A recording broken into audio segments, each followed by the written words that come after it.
Hello everyone, welcome to Sanmarga classes. ಮೊದಲನೇ ಪ್ರಶ್ನೆ, ಅರ್ಥಶಾಸ್ತ್ರದ ಅರ್ಥ ಮತ್ತು ಮಹತ್ವ ಎನ್ನುವಂತಹ ಚಾಪ್ಟರ್ ಇಂದ ಸರಕು ಸೇವೆಯಲ್ಲಿರುವ ಮಾನವರ ಬಯಕೆಯನ್ನು ತೃಪ್ತಿಪಡಿಸುವ ಗುಣ ಯಾವುದು ಅಂತ ಕೇಳ್ತಾ ಇದ್ದಾರೆ ಮಕ್ಕಳು. ಓಕೆನಾ?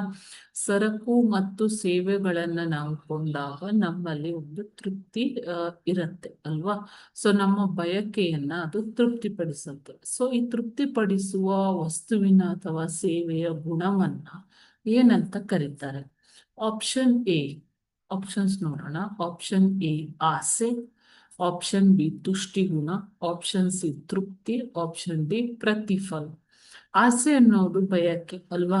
ತೃಪ್ತಿ ಅನ್ನೋದು ನಾವು ವಸ್ತುವನ್ನು ಕೊಂಡ ನಂತರ ನಮಗೆ ಸಿಗುವಂತಹ ಸ್ಯಾಟಿಸ್ಫ್ಯಾಕ್ಷನ್. ಪ್ರತಿಫಲ ಅಂತಂದ್ರೆ ನಮಗೆ ಅದರಿಂದ ಏನು ಫಲ ಸಿಗುತ್ತೋ ಅದನ್ನ ಪ್ರತಿಫಲ ಅಂತ ಕರಿತೀವಿ. ಮಾನವನಲ್ಲಿ ಅಪರಿಮಿತವಾದ ಬಯಕೆಗಳಿವೆ ಎಂದು ನಾವು ಈಗಾಗಲೇ ತಿಳಿದಿದ್ದೇವೆ. ಓಕೆ, ನಮ್ಮಲ್ಲಿ ಎಷ್ಟೊಂದು ಬಯಕೆಗಳಿವೆ ಅಲ್ವಾ?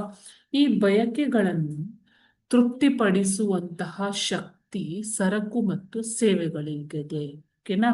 ಸೊ ಈಗ ಬಾಯಾರಿಕೆ ಆದಾಗ ನೀರು ಕುಡಿತೇವೆ, ಹಸಿವಾದಾಗ ನಾವು ಊಟ ಮಾಡ್ತೀವಿ.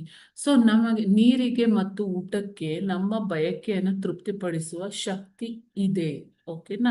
ಇದೇ ರೀತಿ ನಾವು ದಿನನಿತ್ಯ ಬಳಸುವಂತಹ ಅನೇಕ ಸೇವೆಗಳು ಮತ್ತು ಸರಕುಗಳಿಗೆ ನಮ್ಮನ್ನ ತೃಪ್ತಿಪಡಿಸುವ ಶಕ್ತಿ ಇದೆ. ಅವುಗಳನ್ನು ನಾವು ಹಣ ಕೊಟ್ಟು ಕೊಂಡುಕೊಳ್ತೇವೆ.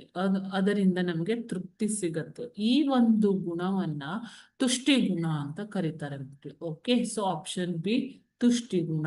Okay D. Thank you.